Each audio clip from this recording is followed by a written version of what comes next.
is from our life experience, from the people that we've worked with in our lives and our own transformational processes, that there are ways to reframe how we approach things. And largely that seems to be the solution most of the time, is just changing perspective. And then adding a little magic in there and adding a little, the things that help us propel our energy to the next level. So today we're going to be talking about resistance. And we're going to dive into that in just a moment. But what I'd like to do to get started is, one, Deb, if you'd like to say hi to everybody out there in TV land or live cast land or wherever you are, it's great to see you. Thank you for being here. Yeah, no problem. Thanks so much for having me here. And I'd like to say a special hi to everyone in the Wake Up Warriors group. I don't really watch TV, so I don't care about TV land. Yeah. But everybody who's online and looking for answers in the various channels and places that you are, hi to you. Good stuff. So what I'd like to start with today, if you're all with me on this, is, oh, look, I left my tag up there. We're going to take a moment to focus. Mm-hmm. And I was thinking about this week. As we dive into some of these topics, I realize we sort of jump in and we go. And I wanted to just take 1 minute and ask everybody who's watching, who's participating, to first just take a deep breath in through the nose and out through the mouth. Take it as fully and completely as possible. So inhaling through the nose and letting it all go. And keep pushing the air out and pushing the air out until there's nothing left in the lungs. And then breathe it back in again. Feel that fresh rush of energy, that fresh rush of air as it fills your lungs, and then let it go. And as you let it go, feel all of the tension that's in your vibration. Anything that's stuck there, let it go with the breath. And push that breath out until the lungs are completely empty as best you can. And then bring it back in again. Take in that new, full, rich air. Fill all the way through. As you do, relax your body on that inhale. Relax, relax, relax. And then just let your body release on the exhale from the mouth. Feeling the change in your energy as you become present and as you become focused in now. Because right now is where change is going to happen. And I'm going to take 5 seconds now. As you breathe in this time, you're going to breathe in 3 times successively in through the nose and out through the mouth. And you're going to do that with your eyes closed within your own space. Inhaling, filling completely, and then release. Inhaling, filling completely, and release. And with this last breath, as you inhale, relaxing into it, feel your energy connecting to all of those that are with us, all of those watching, all of those participating, all those aligned in your energy. Feel yourself connecting. Feel yourself becoming bigger. Feel yourself becoming clearer. And then exhale and release all of that energy. And when you're ready, open your eyes and be present with us. Appreciate you guys so much. Appreciate you being here and participating. So let's dive in and understand and identify resistance. So the evolution of this process or this topic for me today, I was looking at really wanting to talk about something that has immediate impact in our world. As I think Deb and I were talking about a little bit too. There's so much going on right now, and there's so much confusion and so much stimulation of fear, so much, I don't know what to believe. I was speaking with my brother earlier today, and I said, it's hard not to be a conspiracy theorist when you look at these things and go, is this actually possible that this could happen in the way it's happening and how it's happening? But what I discovered is that one of the challenges and what this creates for all of us is a state of continuous resistance, because we don't know where we're turning. We turn one direction and we think we're hearing truth, and it's just more BS. We turn another direction and we think we're hearing truth, and it's a lie. We turn another direction and some other craziness is going on from some other quarter. So we are, as a species, as a human species, we are confronted with this massive delusion and illusion in our space. And it causes resistance just by the nature of it, is because our energy doesn't resonate with it. because our energy doesn't believe what we're seeing. So we got to find a way to turn that energy into something more and something different. And being in a state of resistance is actually a way of keeping you out of your power. It's a way of keeping you out of your ability to focus on what matters. And to my way of thinking, the only thing that matters is you, the people you're closely connected to, and what you and they can achieve together or singularly in creating the best possible energy around you and for you in order to continue to expand that energy. Does that make sense? Absolutely. I completely agree with that. And it starts with doing what we just did. Yeah. Breathing. And looking inwards for that sense of calm in all the chaos, right? Sometimes I feel like we're living in this dystopian Netflix movie. Well, and I feel like I'm in it instead of I should be watching it, eating popcorn. Yeah, it is yeah. crazy what's going on out there. And um it's not just what we're hearing and what people are saying, it's even down to what we're seeing. Like I found a channel on Instagram the other day, and I forget the name of it. We'll have to put it in the show notes. But it's basically using AI to transform videos and even photographs of people so that they can basically be doing and saying something that they're not. It was really scary. It's really scary. So if you've got the likes of Obama saying that, Trump is a dickhead, that was literally coming out of his mouth. It was his words. It was his voice, sounded like his voice anyway. Yeah. And this is the kind of reality that can be created now. It's really scary. Oh my So goodness. in terms of knowing what to believe, even when you think you're seeing it from source, we're not always seeing Well, reality. and I think that's an important, and you made an important point earlier about the being on the TV show. I think that's the thing that would be helpful for most of us, at least, and it sounds like not only within our own country but outside of the country, is to recognize that there are these leaders that have turned our world into a reality TV show. And Yeah. here's the thing about the reality TV show: it's all crap. None of it's real. So the good news is that what makes it really great is you don't have to pay attention to any of it, because none of it is going to change necessarily the things you need or the things that you could or should do for yourself in order to lower resistance. The more you engage with the delusion, the more you engage with the game show, the more you engage with it, the more resistance you will build internally. It's an organic process. Okay, guys, let's go back to energy. Energy is energy, period. Simple. We are energy. So you, as a field of energy, show up somewhere, and then in that somewhere you encounter another energy that is not in alignment with where you are or who you are or what you feel or what you believe. There will be resistance. It's just like magnets. Your system will go, this doesn't feel good. This doesn't feel right. And you are absolutely correct.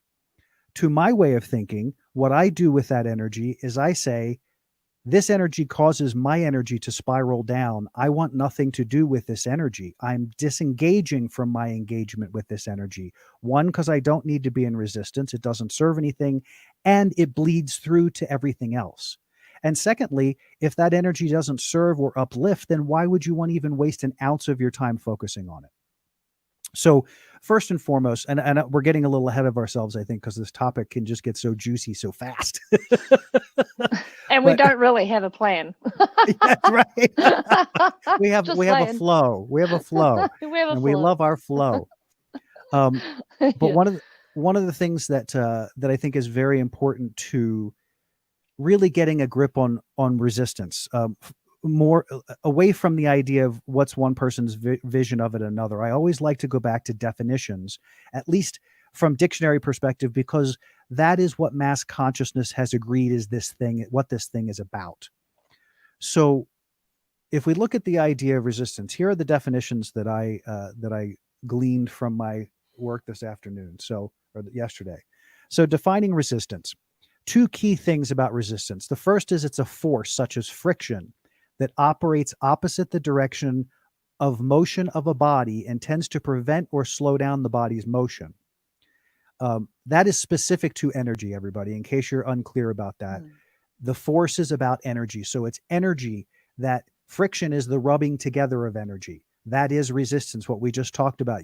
Your field encounters something else. It begins to slow down, or your energy begins to wind down in the course of that experience.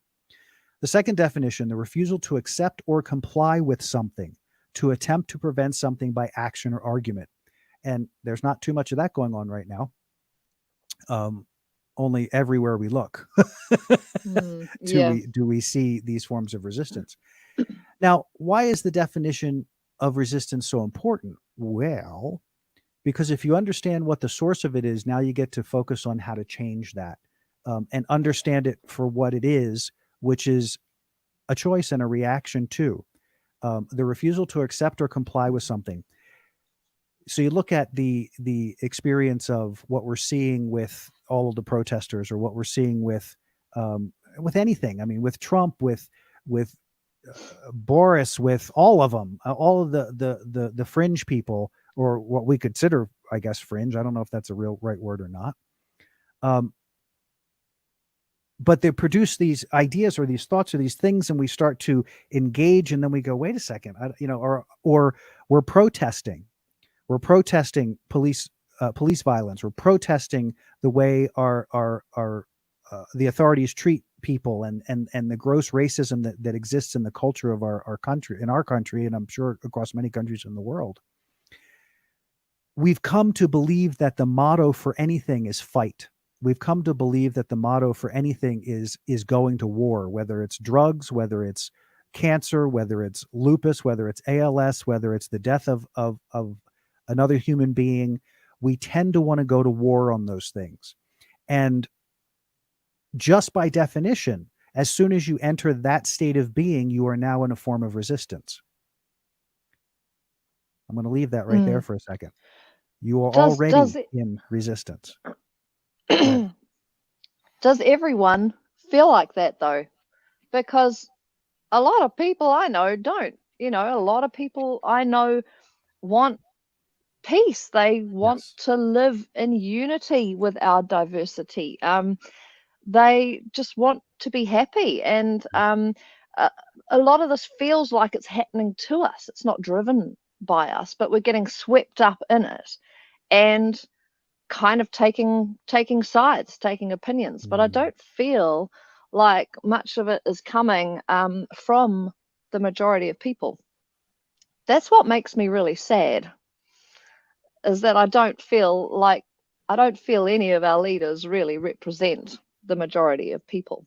Yeah. And it leaves us all in this place of hopelessness and helplessness, in that, damn, we voted these people in and we're still not feeling like they're representing us. They're still not reflecting how I feel anyway. And it makes you wonder, what can we do about any of this? So there's in all of this resistance, I think there is a lot of there's a lot of fear, as you said, but there's also a lot of this sort of helplessness and hopelessness as to what can I as an individual possibly do about this. And I'm noticing on an individual level with a lot of friends and people I know and people in the group, a lot of people have been saying, I'm falling out with friends. I've had a big falling out with someone that I've known for years, all my life. We've butted heads, and it's because of current events. It's because of what's going on in the world, that they've realized they've taken a stance. They're no longer in alignment about this, and they can't move beyond it. And they've had to realize, and a lot of people are realizing, that if they're not in alignment with each other, their paths have to move in separate directions. So what you were saying is before, about friction, and it slows down the flow. So if we're not doing the right thing or heading in the right direction, things are going to become sludgier and harder. And but if it's flowing, if you're in alignment with the people and things and directions that you're going, things that you're doing, if you're in flow, then it is the way to go. It's absolutely, to be sure. So, but I think right now this is all about people just needing to take a stance. It's feeling like the world's becoming a lot more, I hate to say it, black and white, and that people need to take a stance. Are they either well, I don't know what the sides of the fence are, but I don't know what the sides of the fence are, but it feels very, to me, it feels more, are you with the establishment or against the establishment is kind of how I'm feeling. Are we happy with the way the world is being governed and organized and controlled, or are we not? Is it serving us, or is it keeping us in a kind of slavery? You know, are we healthy or are we unhealthy as a result of it? And when you start to see people taking to the streets, and you know, a lot of them are doing it peacefully, and some aren't, but wow, oh wow, I'm definitely getting the popcorn out and watching with interest with what goes on, especially in the States at the moment, because people are starting to take a stance. Well, and I think, you know, as I'm hearing what you're saying and talking about taking a stand and what does that look like, I'm gonna pull it back even further, because I don't think you can take a stand until you know who you are. Because if you're taking a stand based on ideas or concepts, you're taking an idea based on a mental construct that you think is useful, even if you don't agree with it or understand it. And what the reason that I think this is such an important time is because there's nowhere to turn to get legitimate information. Truly. Exactly. There is nowhere to turn but right here. That is so true. Right here. Yep. And I'm going to tell you, I my brother and I had a conversation, 3 years ago, that ended up becoming the source of a huge confrontation between us. And interestingly enough, we were on the phone this morning and he said the exact same words back to me from his own experience that I shared with him 4 years ago. And those words were this: in all of my life that I am aware of as an adult or even as a younger person, the person who sits in 1600 Pennsylvania Avenue has never had a direct impact on any choice I've made in my life. Any choice I've made my entire life. I don't make decisions based on that person. I don't make decisions based on their choices. I make decisions based on being present in my life and then choosing what I need to do next or what will serve the path of my life next. The more you allow that noise to fill your space, the more you think you have to take something, stand some way, do something, which I don't disagree with. And please understand, I'm not saying that protesting is bad. I'm not saying that. I'm saying recognize the energy for what it is. If you are participating and your participation is about fighting against, you are in resistance, and what you resist will persist. It's the nature of the universe, period. So if you are in a place of peace with yourself and you are sharing that peace with other human beings, that's an incredible thing. I know I've shared other times on the podcast. One of the meditations that I do every day is called the Mata Bhavana, and it's a process of seeing the people and the people in your life and the people in the world. Seeing them well, seeing them happy, and seeing them free from suffering. And I've used this before, but it's such a powerful difference from you're wrong, I'm right. It's such a powerful difference from you need to stop what you're doing so I can be happy. It's a powerful difference from your viewpoint doesn't serve my life, so you need to change, or we need to fight, or whatever. I mean, and I'm not saying that's the only place. And I think to your point, there are a lot of people who are in that no man's land. I'm not going to get in the fray. I'm not going to go there, but I have no idea what I can do. What you can do is not find resistance, but find your peace, knowing that there are crazy people in the world doing crazy things, and there will continue to be crazy people. And the truth of the matter is, from now until November, it's not going to get better, guys.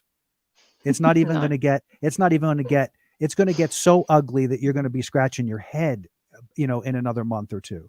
At least in the States. I don't know how that's looking outside of the States, but there is so we are called, I think, as a people, as a human species, to find a connection in peace and love. And the only way we do that is to lose resistance to what we think is hampering our experience. I am fully on board with the idea and the clarity of the underpinnings of, at least in this country, the underpinnings and the rot that exists under our institutions. The systemic racism that's built into our institutions is real. It's a thing. It's something that needs to be changed. But that change is not going to come because we beat them to death. The change is going to come because we get clarity, and then we step up and we walk into the change. That's where we get to do this. But part of that is learning how to identify resistance in self and learning how to understand when it's useful and when it's not. I know I got a little carried away there, but Deb, if you have anything to No, add it's to good. that. Yeah, no, it's absolutely, it is a time for everyone to be looking inward. And I can't help but think that the recent coronavirus outbreak and the way it has been dealt with globally, with the majority of countries going into lockdown and forcing people to go inwards and look Mhm. inwards and really reflect and connect in and connect with family and connect with those close around you, like you say. That's been an amazing, certainly here in New Zealand, it's been an amazing window of opportunity to do that. I agree. And I reckon energetically and on a global scale, that has changed. It has changed the world, and it has had. It's given us all an opportunity to really look and ask ourselves what's truly important. And coming out. So, I mean, we are out of lockdown now here in New Zealand. We're in level 1, which is pretty much normal life. Um, that and life is starting to get back to normal, but now we're watching what is going on in the States, and that is making us all reflect on an individual level where we stand with racism, where we stand with diversity, and it's making a lot of people really ask themselves, is even a mild prejudice is a form of racism, even ignorance of another's culture or way of life is a form of racism. So it's really, we have a problem here too, beyond no shadow of a doubt. And it's causing a lot of people to reflect. Well, I certainly hope it is anyway. And I really hope that, and I am a hopeful person. I have faith that we're going to come out of this. I really do. I feel like there are really negative forces at play who are desperate to keep us in a state of enslavement, keep us in a state of disempowerment, keep us in a state of hating each other, fighting each other, and I really feel it's all engineered.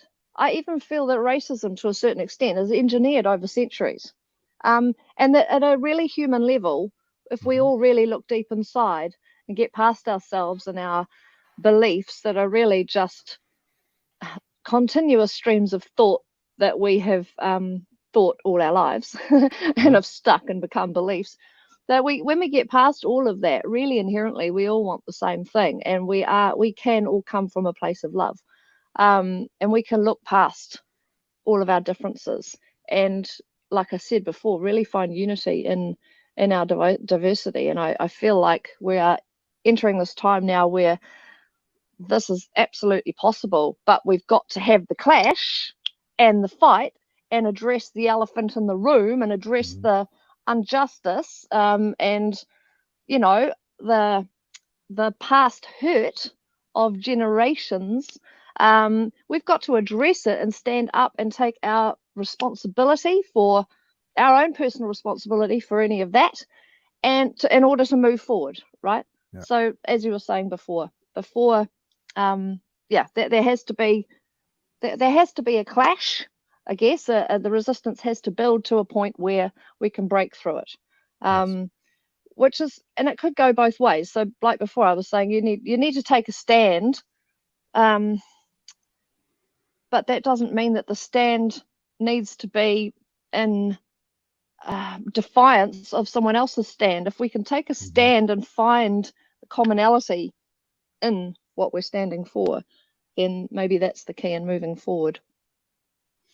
Yeah, I think there is we were getting ready to talk about this just as we were reviewing the show today, so this will be fun to have this conversation. But we were talking about fear and resistance as being kissing cousins, and when I say that, to me, again, in a broader scheme, that if there is resistance, there's fear.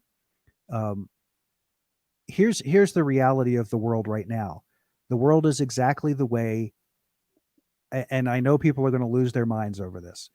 The world is exactly where it needs to be right now based on what we have decided we want and what we have been asking for repeatedly for months and years and hundreds of years, even possibly.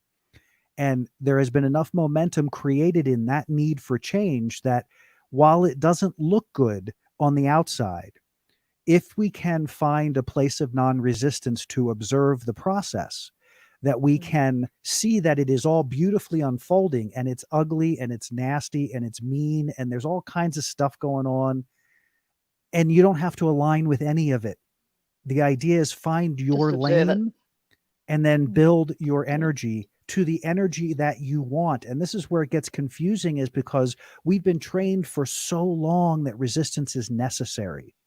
We've been trained since the get-go that fighting is the only way to get what you want.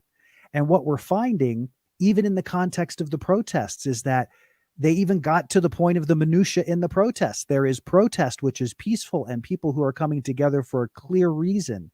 And then there are the people who are not coming together for that reason, the rioters, the people causing damage. Two very different lanes of traffic going on here.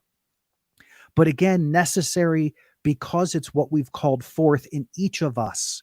We are, it's calling forth what we're seeing as a unity that we've never seen, but at least to me. There have been many situations that have occurred over the last 4 years of blatant, horrible racism, of just complete inappropriateness that started a little bit of momentum, but didn't get people engaged. And then all of a sudden we have a situation where there's a pandemic. We're made to stay home. We have to isolate. We have to be in our own space. We have to be alone. We've even created it to the point that not only do we get to confront this, but we get to be on our own to confront it.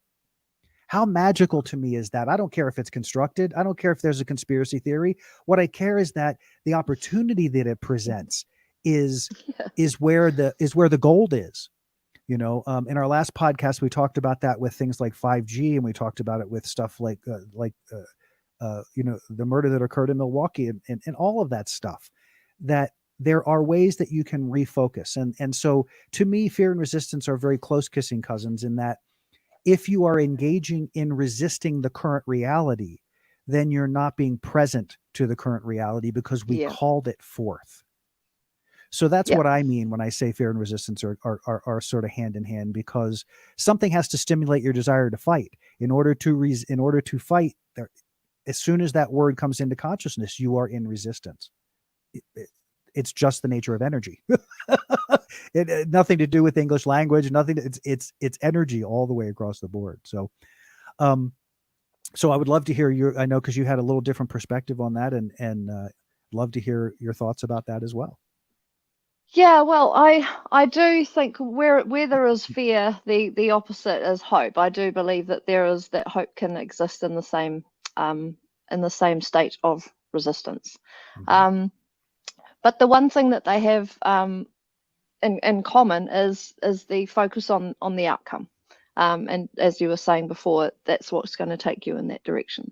So I personally, like I said before, I don't have fear around what's happening in the world. I'm concerned. I'm sad for a lot of people who aren't in a state of readiness for this. Maybe they haven't been doing a lot of the work, and I'm not necessarily a person that's doing a lot of the work. I think you do a lot more work than I do.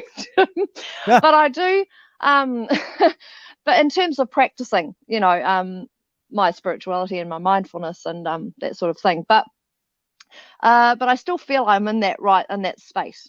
And all throughout all of this going on, I have been in a nice balance of focusing on where I want my life to be going, and what I want for our family and our future, and the way I want, not just for us, but or the way I want the world to look. But Mhm. I've been trying to stay unattached to the how. Beautiful.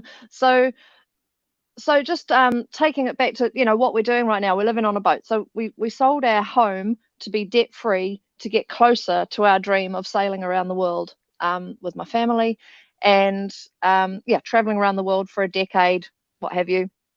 And oh, you're right, buddy. My son's just arrived back. um, and also at the same, so that is, yeah, okay, buddy, you're right.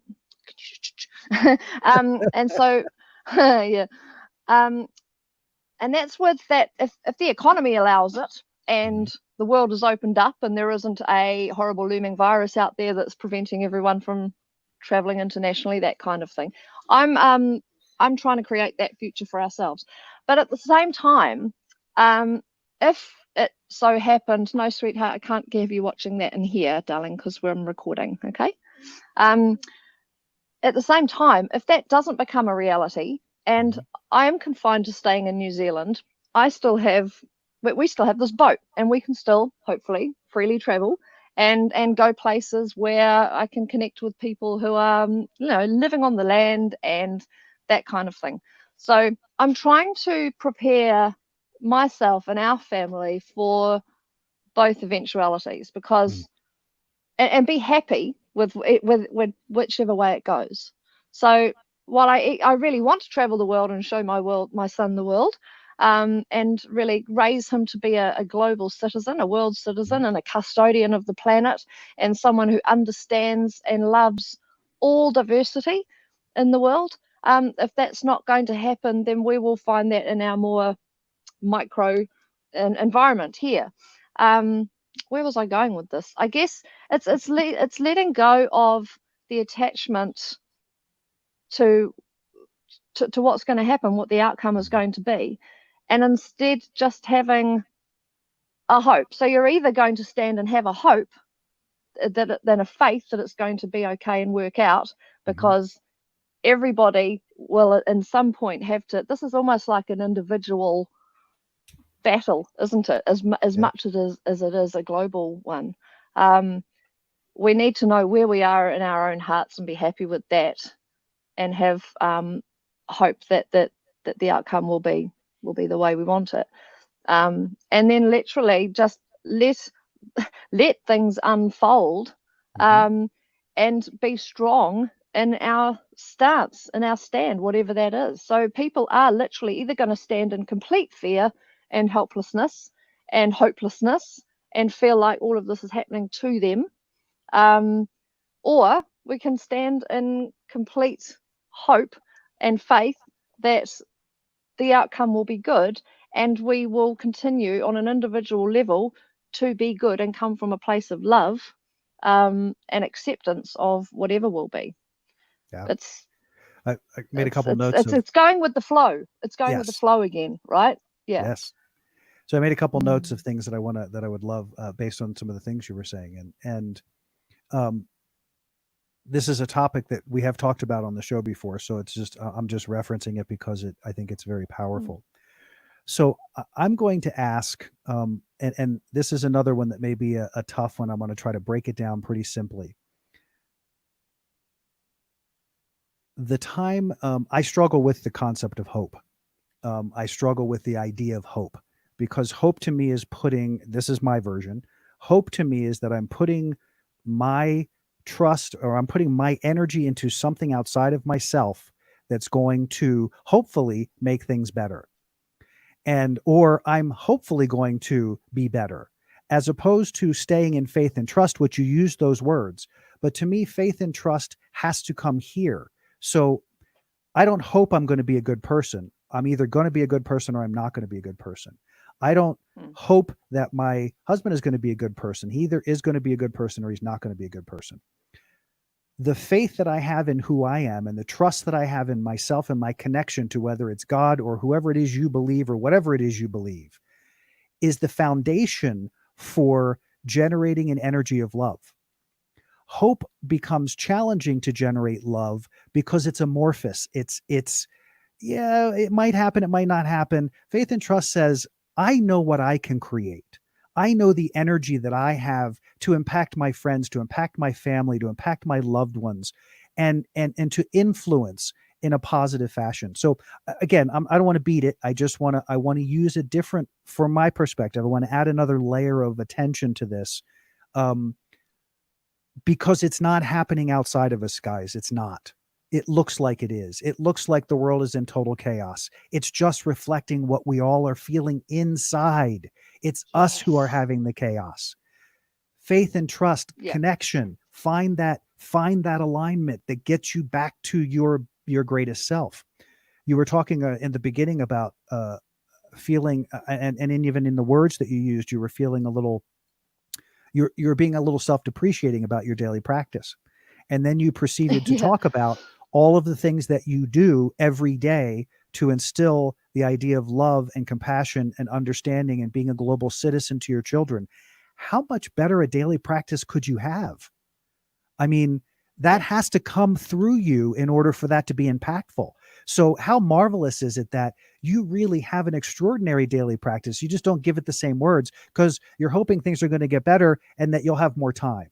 No, what you're doing from the place of love of who you are and for the love of your family. And that's creating this incredible energy that's creating a synergy around you and your family that everywhere you go impacts people. Everywhere you go. How Mm. incredible is that so again, and I hope that I presented in a way, I'm in no way trying to make anybody right, wrong, or indifferent. I tend to see things a little differently in the world, and I like to share those perspectives because I think they're valuable to understanding how we navigate out of our use of language and navigate out of our use of things that have come before. The other challenge with the hope idea is that hope comes from a religious context originally, I believe. It is an idea Okay. Yeah. that if you hope, if you stay in hope, then God will give you favor. And I'm going to use a bad word right now, but I'll skip over it. Um, I won't use a bad word. I, the bad word more was about stop it. Stop it. That's not, Mm. for all of you Mm. that do that, don't do that. You're putting it off. This is another form of resistance. It's another form of how we go at odds with who we are as an organism, who we are as an entity, that we came from love, we exist in love, we birthed into love, and we came into this time space reality to have experiences, and we're having tons of them. Except we get caught up in the experiences and think they matter, and they don't. What matters is what's happening to you as a result of those experiences. What choices are you making? Mm. How are you evolving? How are you feeling? Mm. How are you sharing? How are you growing? You talked earlier about staying away from the hows. God, I could not emphasize that enough. You don't need to know how Mm. anything. You don't need to know how this is going to end. It doesn't matter. What matters is how you are through it. So that what if your time is coming at the end of the month? What if your day's up?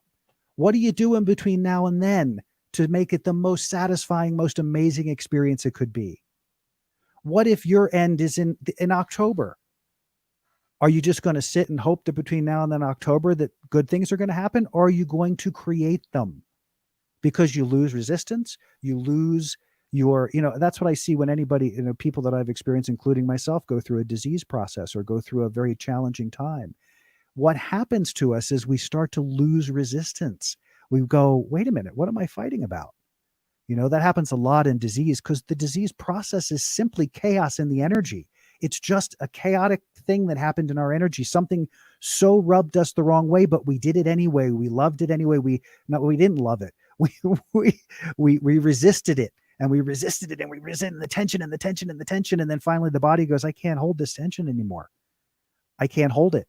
My field doesn't sustain tension, and something cracks or breaks. It doesn't mean we're broken. It just means, oh, okay, got to refocus myself back into that focus of trust and faith, bring it back to losing resistance, bring it back to find the place of the observer, and then take the steps that you're inspired to take as a result of that. I hope that wasn't too long-winded or too crazy, No. but You were in flow, Jim. Oh my gosh. I love Beautiful. flow. Flow stuff is You know, good. that what you were describing right at the end there, I know there are a lot of people who have overcome cancer by simply Mhm. treating the cancer that way. Yeah. Yep. Yeah, exactly. Observing it, loving it for what it is in your body right now. So that it can release, so that it, It's the the only way it tension is will not going release. to. It's the Yeah, only yeah, way it that's will. right. It's Mm, not like it's a maybe. It's when I surrender, yeah, when I lose yeah, resistance. yeah, Um, you know, yeah. go ahead. Yeah. So we need to be doing this now. Is that what you're saying? That every individual on the planet right now Everybody, needs to everybody. be losing the resistance, Yes, letting go, and allowing the flow, but being strong in their heart of what is important to them and what stand they are prepared to take, yes. whatever that My might be. And that is why we're finding a lot of people are falling out because they're not in Mhm. alignment in terms of that stand, and that is okay.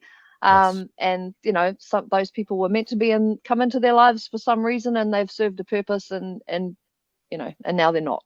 So it's definitely about finding alignment with people who are, yeah, that you're aligned with, yep. who are thinking the same things, believing the same things, feeling the same things, wanting the same things, and coming from that same energetic place as you. Yes, Find those people. yes, absolutely. And you do that by aligning your energy, because that's what attracts. Like attracts like. Resistance, Yeah. the expressions I love. I was going to use them all over the show today, but they're so used. But resistance is futile, and what you resist persists. The truths of those are so powerful, and so powerful that it's almost frightening in the lack of recognition of how powerful they truly are. Yeah. So identifying resistance is key. And the simplest way that I can do it, because in my own personal life experience, I don't experience a lot of big resistance anymore. Meaning, I'm in the flow. I like my connection. I work that connection. That's really where the attention should be. How do I build that muscle? We're so willing to invest in spending lots of money going to the gym to abuse our bodies, but we're not willing to take 15 minutes to build the muscle of spirit within ourselves to create a connection that will change your body by virtue of the fact that you're not no longer holding on to the crap that makes you fat and uncomfortable and miserable. You're letting it go, and the body can realign, the energy can realign, and you can step into these things in a way that's vastly different. I was having a wonderful conversation with Mike about smoking. He likes to smoke cigars, little cigars, and 2 times now in the last 2 or 3 weeks or a month or so, he has attempted to quit, or has gone longer than normal without, and it creates this just enormous crazy shift in his energy, in his field. And and it hits me, and then it it causes reaction, and we go through this thing, and all of a sudden it's like, wait a second. And he'll say, I haven't smoked for 2 days or whatever. But the conversation became about recognizing that you can't fight against cigarette smoking.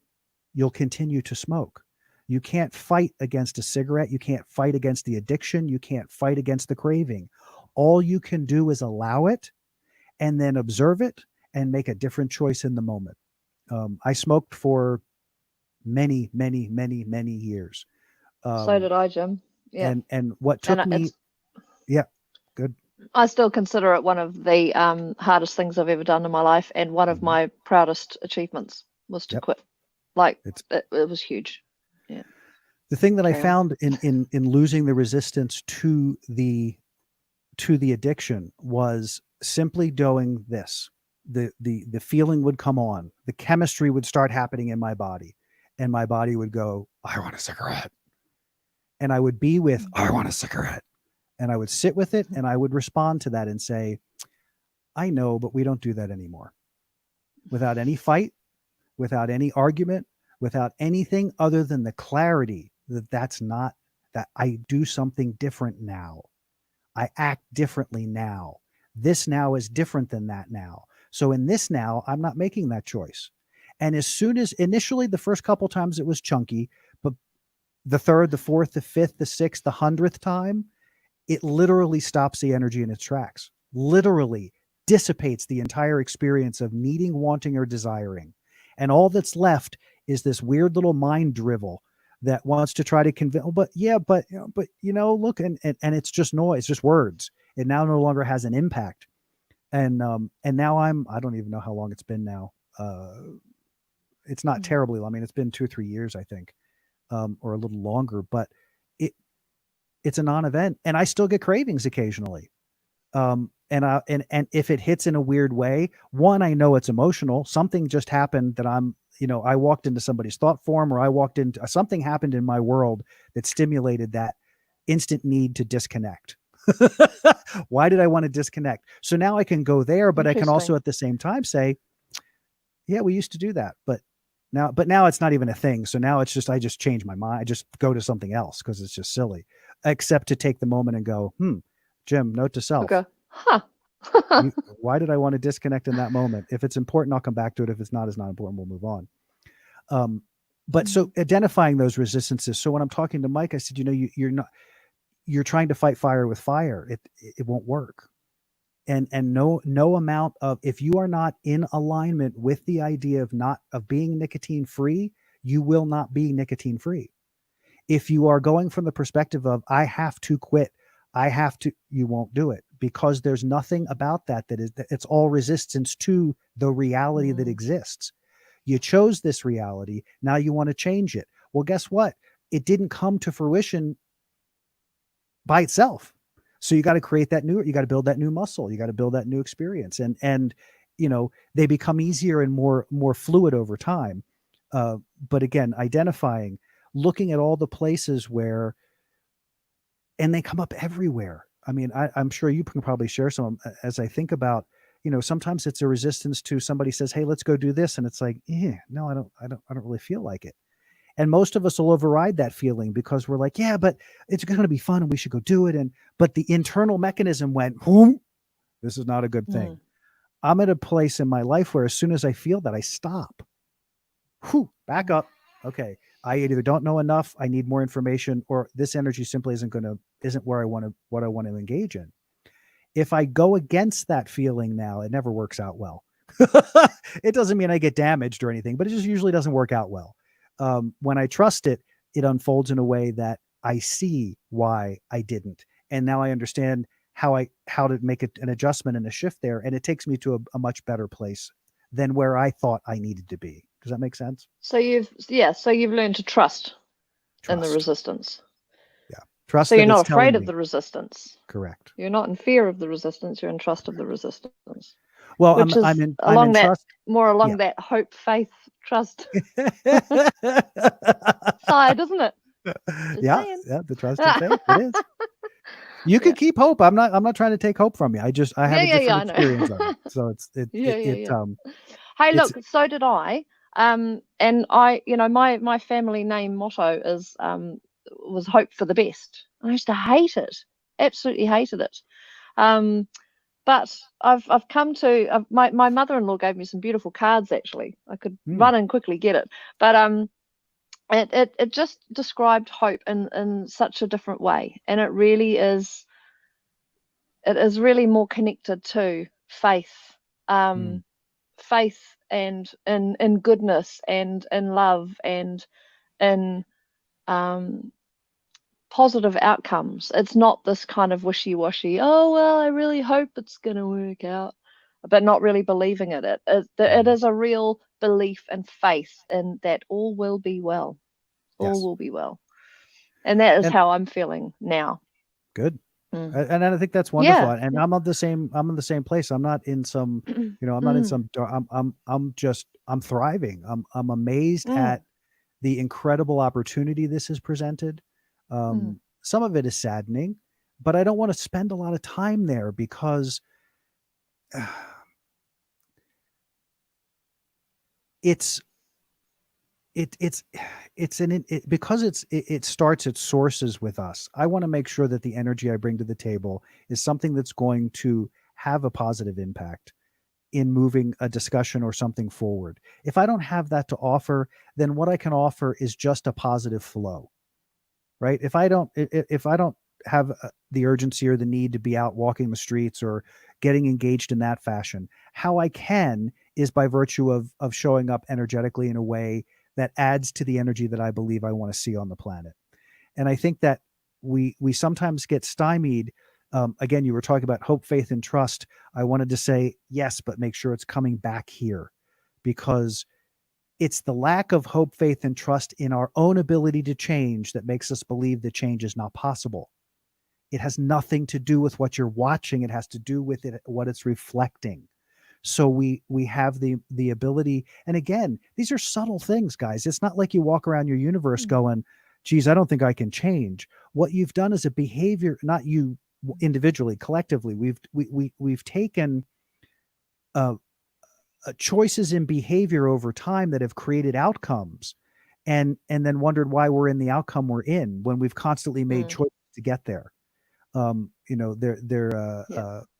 idea that if you stop and look at your life right here, right now, this snapshot of your life is where you want to be because it's where you are.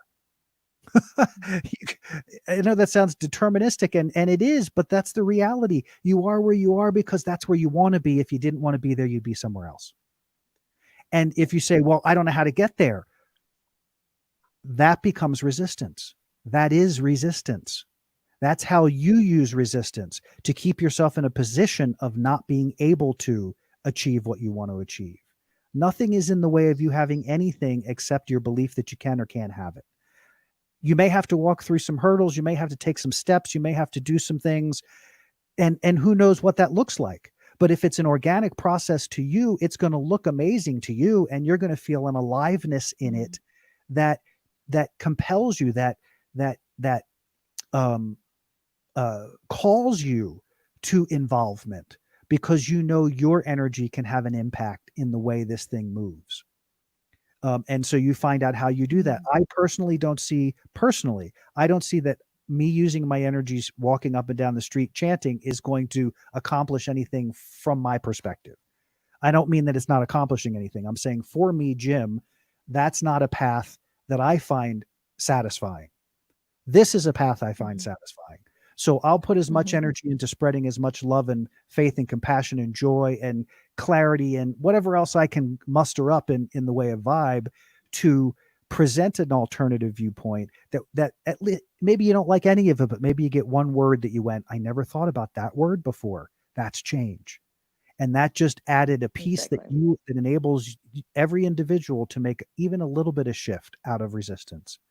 And that if one of us do it, if 5 of us do it, if 10 of us do it, and we're all pure in that intention, the power of that alignment far exceeds the power of a million other people doing something else unconsciously.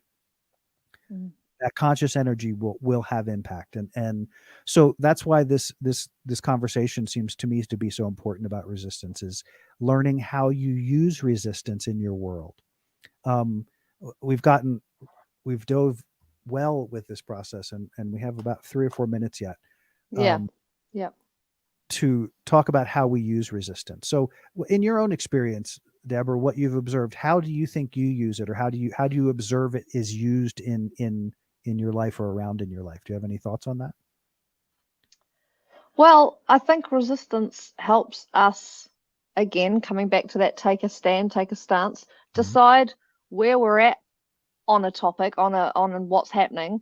Really dig deep within ourselves around how we feel, dig deep into research in terms of trying to find information that we believe is truthful. Try and be open to different viewpoints of it, in looking at everything that's involved in causing this resistance. What are all the angles, all the perspectives, all the opinions, and being open to having your opinion challenged or swayed, because that's where we do our growth, I think. And that in that challenge, there is that individual resistance right there. And if through that challenge you're your mind is opened to, and your opinion is able to be changed or altered ever so slightly, then there is growth. Then there is some form of transformation through that. Then you are no longer stagnant and simply standing and in defiance and fighting other people or other beliefs, Mhm. other perspectives. If you are open to meeting a challenge and are open to moving through it and changing as a result of it, then I believe there's growth.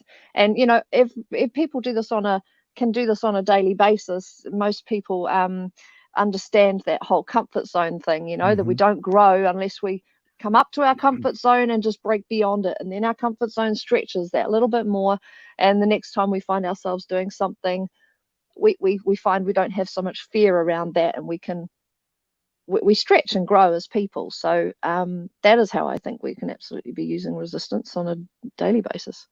Beautiful. It's Mm. a great. I think that the reality is we all are going to experience it. We all do experience forms of it. The trick is, how do you respond? Do you react or do you Mm. respond? I think everything that you described is beautiful in that it's it's there to let us know, oh,